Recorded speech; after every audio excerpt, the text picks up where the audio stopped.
On June the 17th, 1973, the Johnson Sea Link, an oceanographic research submersible, was launched from Edwin Link's research ship, the Sea Diver, 15 miles out from Key West in Florida. It was scheduled to be a routine mission for the 4 men, but shortly after the dive, the Sea Link became entangled on a cable in the Fred T. Berry wreckage, a sunken USS destroyer. They were suddenly trapped beneath the sea, with levels of carbon dioxide quickly rising. This is the Johnson Sea Link disaster of 1973. The Johnson Sea Link was the successor to Edwin Link's previous submersible, the Deep Diver, the very first small submersible designed for lockout diving, which allows divers to leave and enter the craft while they were underwater.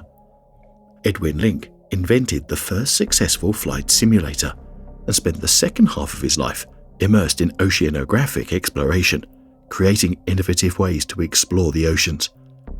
In January of 1971, the new submersible was launched and commissioned to the Smithsonian Institute.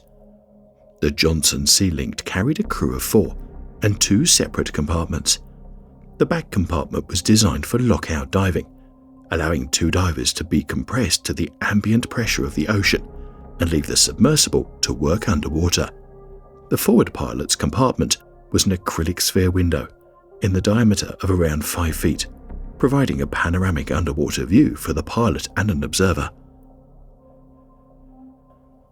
After 2 years of successful operations, on June 17, 1973, the Johnson Sea Link was launched from Edwin Link's research ship, the Sea Diver, out of Key West, Florida. The objective of the mission was to recover a fish trap from the destroyer USS Fred T. Berry, which had been sunk to create an artificial reef. This was dive number 130 of the Johnson Sea Link. The crew that day consisted of the pilot, Archibald Menzies, who had previously piloted the Sea Link about 100 times, Robert P. Meek, devoted to the study of fish and a pressure physiologist. He was the observer in the forward compartment. Clayton Link, Smithsonian Institute Director of Diving and the son of Edward Albert Link, was the observer in the rear compartment. And finally, there was Albert Dennison Stover, a submersible pilot, who sat as an observer in the rear compartment. According to the US Coast Guard report on the accident, Menzies, Link and Stover displayed an incredible casualness in their preparations for the dive, considering the inherent hazards of their operation. This is because Link and Stover were not planning to perform a lockout dive. They were dressed in shorts and t-shirts. The crew made their attempt to retrieve the fish trap shortly after 9:45 a.m. The Sea Link became entangled on a cable in the Berry's wreckage while they were trying to navigate away from the sunken ship 360 feet below the surface. The crew then informed the US Coast Guard of the situation and requested the assistance of the Navy. However, they didn't express too much concern and concluded that the Link was in no immediate danger. The Navy soon dispatched the submarine rescue ship USS Stringer from Key West. The crew of the Sea Link and of the Sea Diver considered whether to use the submersible's lockout capacity to allow one of the men in the diving compartment to exit the submersible and attempt to free it from the cable. This plan was abandoned because it posed a danger of oxygen toxicity to Link and Stover in the diving chamber. The Sea Link crew, and funny enough Edwin Link, who was in charge of the situation, agreed to wait for the Stringer's arrival. Levels of carbon dioxide began to rise in the pilot's compartment when the CO2 scrubber failed, which is a piece of equipment that absorbs carbon dioxide. The crew on the nearby Sea Diver calculated that the CO2 in the submersible could be maintained at acceptable levels for 42 hours in the pilot compartment and around 61 hours in the diver compartment. These calculations, however, did not consider that barrelime, a mixture of compounds used to absorb exhaled carbon dioxide, would be rendered less effective by the low temperatures. The Stringer arrived on the scene at about 4:15 p.m. and proceeded to set up shop above the Sea Link. By that evening, one of the internal temperature gauges of the diver compartments had dropped near the temperature of the surrounding ocean and was possibly as low as 45 degrees Fahrenheit. By 10 p.m., the absorbent capability of the diver compartment's barrel line was exhausted, and by 10:25 p.m., Lincoln Stover began breathing from air-supplied masks. 2 divers from the Tringa then attempted to descend to the Sea Link. They had to turn back when their progress was halted by the hull of the wrecked destroyer. A lockout dive by Lincoln Stover was considered, but they were only in shorts and t-shirts. The dive was contemplated again at 12:38 a.m., but by this time Lincoln Stover were far too cold to attempt such a dangerous dive. They were rapidly losing body heat in their core. Body temperature began to plummet. At 1:12 a.m., pilot Menzies reported to the surface that Lincoln Stover was suffering convulsions. No further audio communication with Link or Stover took place after this point.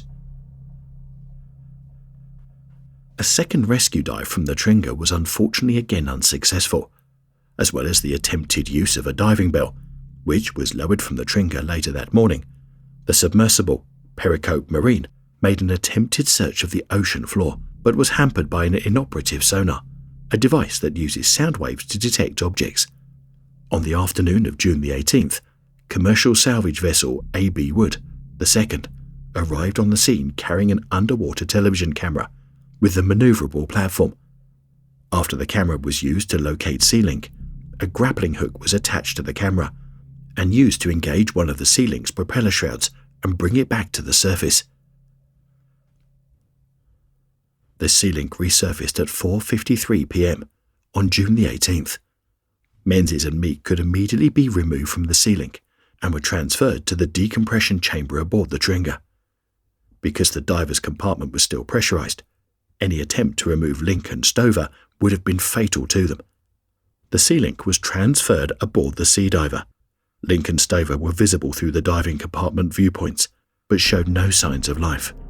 The compartment was force ventilated while remaining pressurized, and hot water was sprayed over it in an attempt to raise its internal temperature. On the morning of June the 19th, medical doctors concluded that Link and Stover had tragically passed away. The 2 men were brought to the Florida Keys Memorial Hospital, where it was discovered that both men's cause of death was listed as respiratory acidosis due to carbon dioxide poisoning. The accident was then investigated by the US Coast Guard. The investigators concluded that the accident was caused by pilot error, possibly due to distraction, and by the hull shape and Sea Link. According to the investigators, the submersible's modular construction of irregular shapes, projections, and appendages provide an excellent configuration for ensnarement by almost any type of obstruction. In addition to the US Coast Guard's investigation, the Smithsonian Institute commissioned an in-house investigation, review and report. The review provided specific observations and recommendations for changes in the design and operation of the submersible. However, that report was never issued to the public. Basic conclusions from the internal investigation found that a combination of key engineering and operational decisions contributed to the entrapment and loss of life. Edward Albert Link had lost his son in the terrible accident, and at that, in one of his very own creations, the Johnson Sea Link. Edward Link spent the following 2 years designing an unmanned, cabled observation and rescue device that could free a trapped submersible. A second Johnson Sea Link submersible, nearly identical to the first, was launched in 1975.